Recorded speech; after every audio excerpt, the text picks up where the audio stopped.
told me I'm a little scared. Good morning, I sleep good. You sleep good? Yep. And I making noises. Daddy make a lot of noise? Yes. Or mommy? Daddy. Daddy? Yep. I think daddy was sleeping. Mommy make a lot of noise at the kitchen.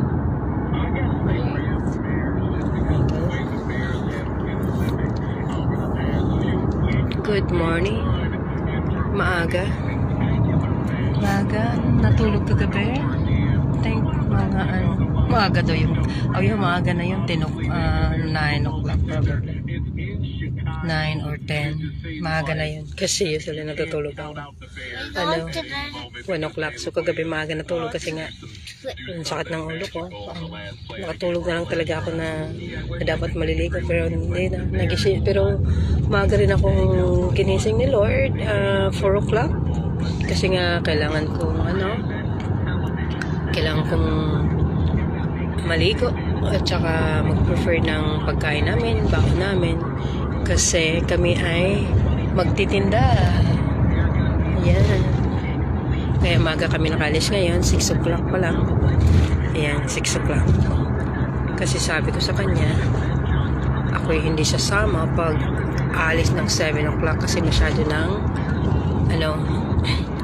malilate masyado pag kaya kagabi pa lang nilagay na rin niya yung mga paninda namin. Masyadong madilim guys ha.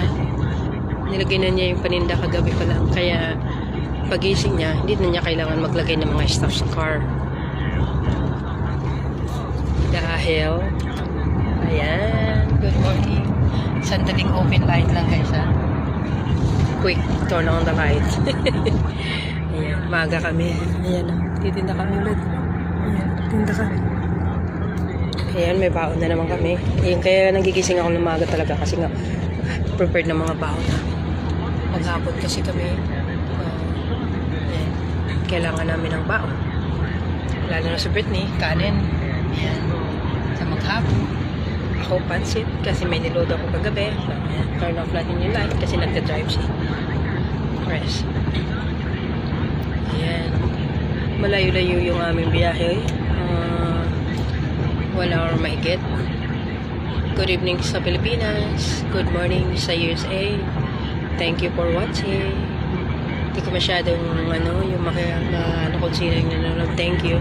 Yung mata ko malabo-labo na ng konti.